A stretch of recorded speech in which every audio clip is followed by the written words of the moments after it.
용서하시는 하나님, 오늘 성경 한 구절은 신명기 21장 1절에서 9절이지만 요한일서 1장 9절을 제가 함께 읽어드리겠습니다.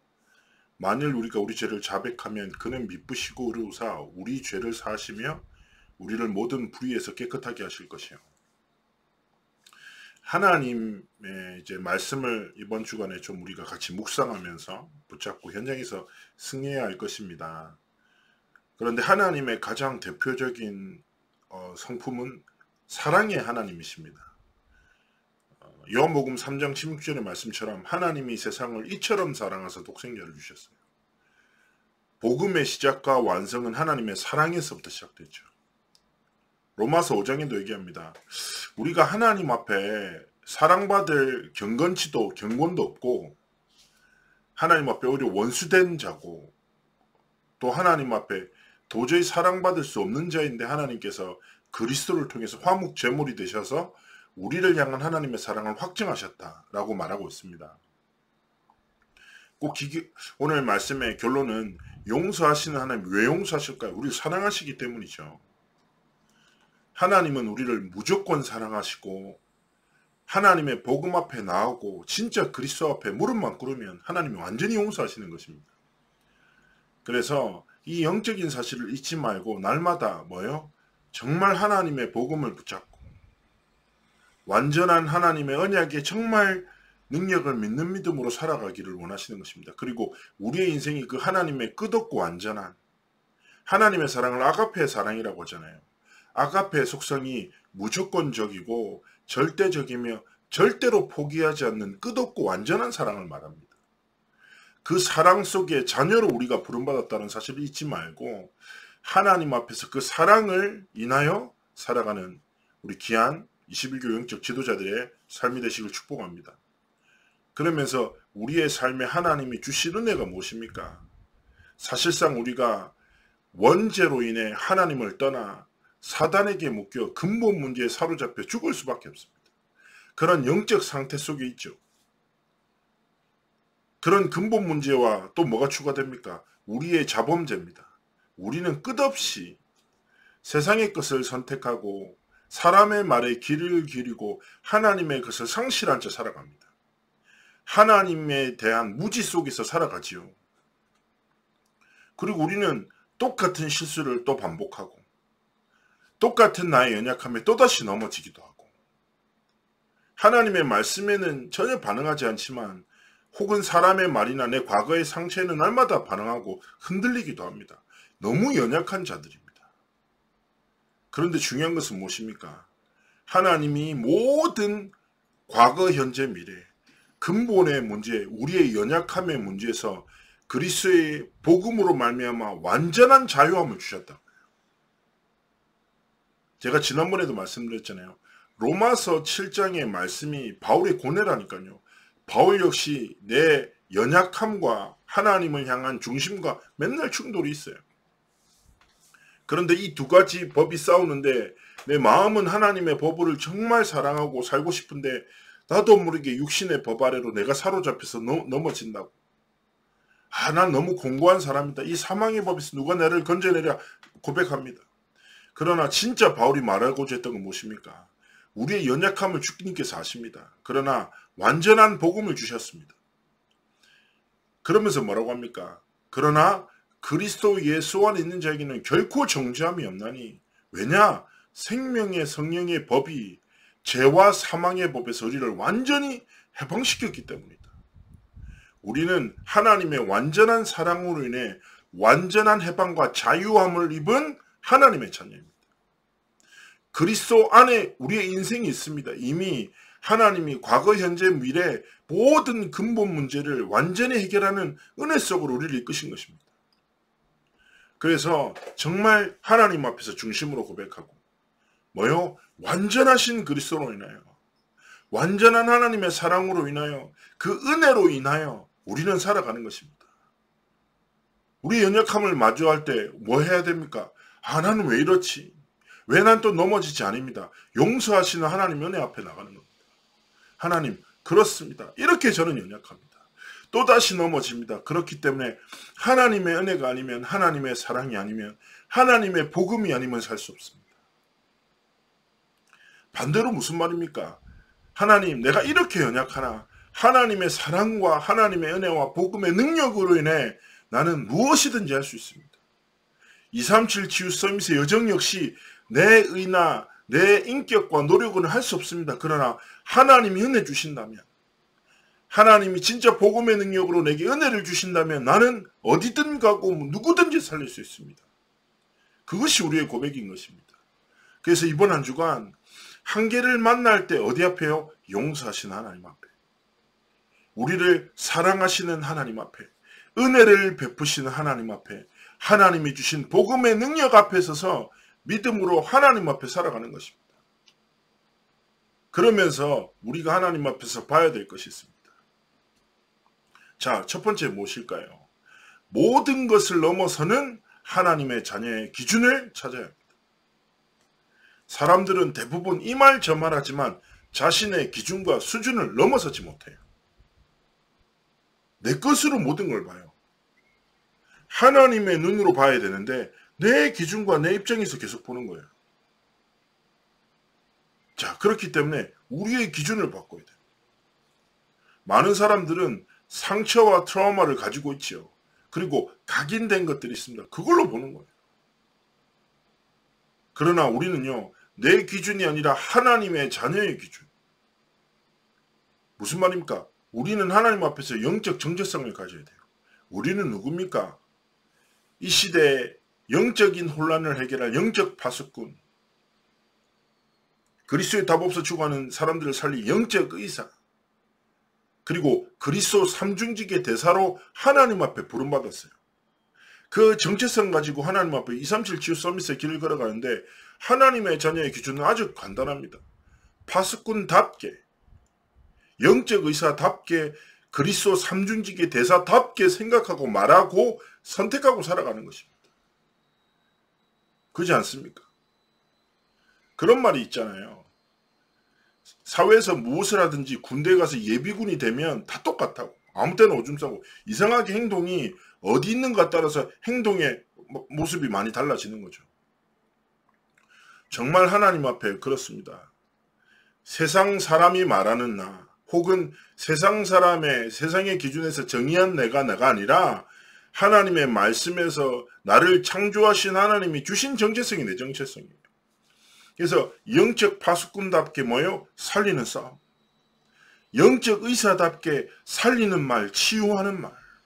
그리스도 삼중직의 대사답게 그리스도의 복음을 나타내고 증거하고 높이는 삶과 길을 걸어가기 원하십니다. 우리가 이 정체성 가지고 순간과 선택을 하나님께 드리죠. 그러면 하나님께서 로마서 1장 17절의 말씀처럼 믿음으로 말미암아 믿음에 이르게 하나니. 무슨 말입니까?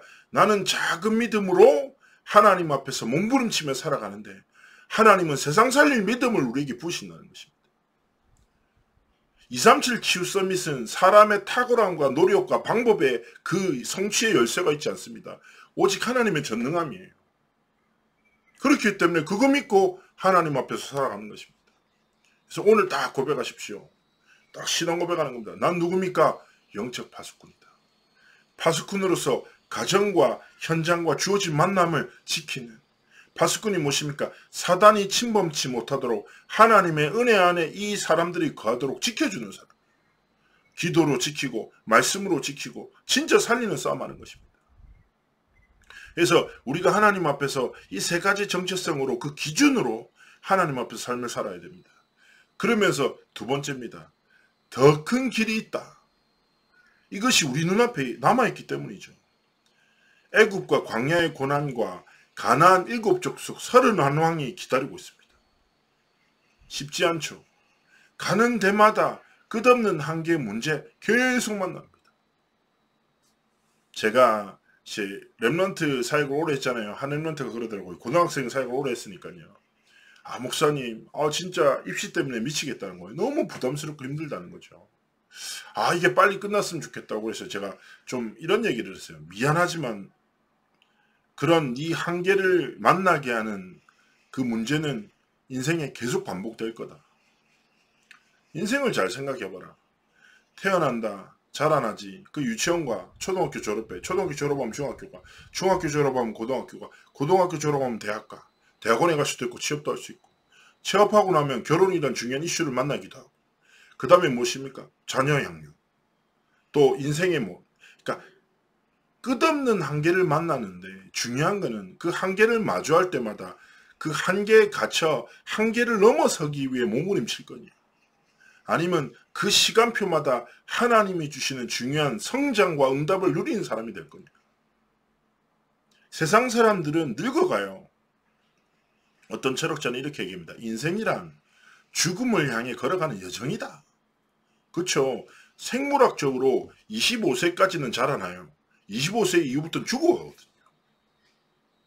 갑자기 슬퍼지시죠. 우리는 그렇습니다. 그러나 분명히 성경에도 되잖아요. 겉사람은 날이 갈수록 후패한다. 그러나 속사람은 날마다 새로워지고 강건해진다. 그리스도인은요. 우리의 삶의 애굽, 광야의 고난, 일곱 족속 30왕이 끊임없이 기다리고 있고 끝없는 한계의 문제, 갈등이 찾아와요. 그러나 우리는 거기에 빠지지 않는 거예요. 그 속에서 날마다 하나님의 자녀의 기준을 빼앗기지 않고 하나님이 주신 절대 언약을 붙잡고 날마다 갱신하고 날마다 하나님을 바라보고 하나님의 복음 속으로 들어가 속사람이 날마다 새로워지고 강건해지고. 그래서 그리스도인은 복음 안에서 점진적으로 완성되어져 나가고 늙어가고 죽어가는 것이 아니라 깊어져가고 익어져가고 성숙해져 나가는 것입니다. 그래서 신앙인, 오랫동안 신앙인 생활했던 분들 있잖아요. 진짜 하나님 앞에 배정을 걸어갔던 분은 말 한마디가 달라요. 신앙 고백이 다르고. 저는 21교구 와서 우리 권사님들 대화하면서 딱 중요한 순간에 신앙 고백하잖아요. 정희숙 권사님도 이번에 저 계속 기도하고 있거든요. 근데 딱 문제 이번에 사건 있잖아요. 딱 그때 딱 신앙 고백하시는데 제가 마음에 하나님 앞에서 감동이 있더라고요. 다르죠. 그렇습니다. 우리는 하나님의 더 큰 것이 있기 때문에 사소한 것에 흔들리지 않고 지나가는 것에 중요한 것을 빼앗기지 않는 것입니다. 하나님 앞에서 믿음으로 그래 고난 한계의 문제 상관없어. 이 모든 것이 언약을 성취하는 과정이야. 난 그 과정을 통해서 단련되어지고 깊어져가고 성숙되어지며 그리스도 안에서 점진적으로 완성되어져 나가는 하나님의 사람이 될 거예요. 하나님 앞에서 한 번뿐인 인생 어떤 삶요? 237 치유 서밋의 여정을 걸어갈 거야. 이 신앙 고백 속에서 승리하는 것입니다. 하나님 앞에서 이것보다 가치 있는 게 어디 있겠습니까? 이것 가지고 하나님 앞에서 세 번째입니다. 하나님은 우리가 성경의 결론을 알잖아요. 애굽, 광야의 끝없는 고난, 현실과 한계들, 그리고 가나안의 7족속과 31왕이 연합군이 되어서 끝없이 이스라엘을 공격했습니다. 여리고가 기다리고 있고 요단강부터 시작하고 가나안 땅을 정복했던 그들은 아주 강력했던 민족들이었죠. 그러나 하나님은 이스라엘의 광야 백성을 통해서 결국 무엇입니까? 하나님의 언약을 성취하셨습니다. 이것이 사실입니다. 그 이후로 교회에서도 다 마찬가지인 거예요.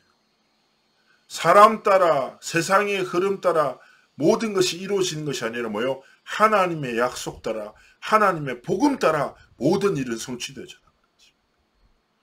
그러면 우리가 세상과 사람의 역사에 우리의 인생을 걸 것입니까? 아니면 하나님의 역사 속의 흐름에 인생을 걸 것입니까? 마땅히죠. 그래서 하나님 앞에서 중요한 삶의 결단 딱 하는 겁니다. 유 목사님 예전에 교회 생활하면서 세 가지 단어, 가난과 전도가 어렵고 다른 싸움에 계속 빠져있다. 그게 교회의 많은 모습이었다는 거죠. 그런데 정말 하나님의 언약을 잡는 순간. 목사 안수 받을 때 그런 고민하셨다잖아요. 하나님, 이렇게 목사가 많고 이 학교뿐 아니라 다른 학교까지도 졸업하면 이제 목사들이 이렇게 몇백 명씩 나오는데 저도 목사가 돼야 됩니까? 굉장히 중요한 질문이에요. 우리도 마찬가지입니다. 그런데 하나님 양심에 어떤 답을 주셨습니까? 수많은 목사가 있지만 하나님이 원하시는 목사가 없구나. 한나도 마찬가지입니다. 수많은 아이가 있지만 하나님이 원하시는 아이가 없구나. 하나님 내 아이를 나시린으로 사무해 주시잖아요. 이스라엘 광야 백성 중에 수많은 사람이 있어요. 200만 명이라고 합니다. 역사학자는. 장정만 40만 명이면 아마 200만 명 정도가 움직였을 거예요. 정말 수많은 사람이 있었지만 세계복음화에 쓰임받은 사람, 100년의 응답을 향해 걸어갔던 사람, 청년의 영향을 향해서 도전했던 사람, 영원한 것을 남긴 사람은 몇 사람이 안 돼요. 그들도 질문했겠죠. 그 광야라는 끝없는 한계와 어려움 속에서 하나님 내가 진짜 무엇으로 살까요? 눈앞의 현실이 진짜입니다. 끝없는 어려움이 있고 적들이 위협하고 나는 날마다 연약하고 이것을 이길 수도 없는 연약한 존재입니다. 그런데 그들은 눈앞에 있는 현실이 아니라 그 현실을 허락하신 하나님이 허락하신 영적 사실을 믿는 믿음. 굉장히 중요한 겁니다. 눈앞에 보이는 것을 믿고 살아가는 것이 아니라 눈앞에 보이는 모든 것을 지으신 하나님이 주신 영적 사실을 진짜 사실로 붙잡고 하나님 앞에 살아가는 거예요. 그러니까 가장 중요한 순간에 무엇을 선택합니까? 지금의 필요와 유익과 이익을 선택하는 것이 아니라 100년의 응답을 향해 딱 선택하는 거예요. 지금 내 삶의 안위와 평안을 쫓아 살지 않고 뭐예요? 천년에 영향 끼치는 일을 향해서 도전하는 겁니다. 지금의 내 것을 지키기 위해서 몸부림치지 않고 영원한 것을 남기기 위해서 하나님 앞에 삶을 드리는 겁니다. 뭐예요? 수많은 사람이 있지만 하나님이 원하시는 사람이 없는 이 시대에 하나님이 원하시는 한 사람으로. 사단의 끝없는 거짓말과 세상의 난무한 그 거짓말의 흐름에 속지 않고 하나님의 진짜 말씀을 붙잡고 영적 도전하는 삶과 길을 걸어가기를 하나님 원하시는 것입니다. 인생은 한 번의 기회라고 하지요. 저마다 가치 있다고 생각하는 것에 인생을 겁니다. 저는 하나님 앞에서 질문합니다. 과연 세상에 사람의 것들 중에 하나님의 것과 가치를 비할 수 있는 것이 무엇이 있겠습니까? 하나님이 말씀하시는 겁니다.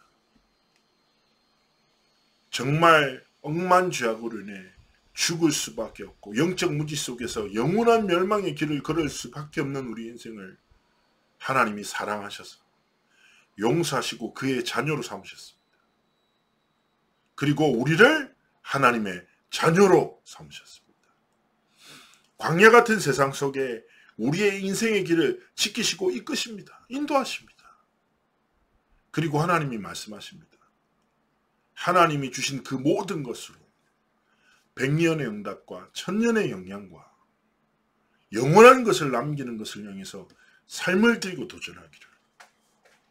그러면 마땅히 하나님 앞에 선택해야죠. 하나님 앞에 살아야죠. 그러면서 하나님 앞에서 우리가 오늘 결론입니다. 우리가 하나님 앞에서 결론을 좀 붙잡아야 될 것은요. 우리의 삶에 하나님이 주신 중요한 응답을 누려야 될 것인데요. 이번 한 주 동안 뭔가 대단한 거 말고 아까 제가 서론에 말씀드렸잖아요. 세 가지를 깊이 묵상하시면서 그 속에서 하나님 앞에 도전하셨으면 좋겠습니다. 하나님은 우리를 용서하시는 사랑의 하나님이시고 하나님은 우리에게 날마다 은혜를 베푸신 하나님, 그리고 하나님은 복음이란 완전한 능력을 주신 하나님입니다. 이번 한 주간 내 기준을 쫓아 살지 말고 하나님의 사랑으로 인해 하나님의 은혜를 힘입어 하나님의 복음의 능력을 붙잡고 우리의 삶의 여정을 지켜내시기를, 승리하시기를 주의 이름으로 축복합니다. 한 주 동안 하나님의 언약을 붙잡고 모든 것을 살리는 영적 삶에서 승리하시기를 주의 이름으로 축복합니다. 그 하나님의 사랑으로 사람을 사랑하고 은혜를 베풀고 살리는 삶에 승리하시기를 주의 이름으로 축복합니다. 기도합니다. 살아서 역사하신 하나님 감사합니다. 이번 한 주간 하나님의 사랑으로 인해 모든 것을 살리고 모든 것을 넘어서는 증인과 영적 지도자의 삶과 길을 걸어가도록 함께 하시고 축복하여 주옵소서. 감사드리며 살아계신 주 예수 그리스도의 이름으로 기도합나이다. 아멘.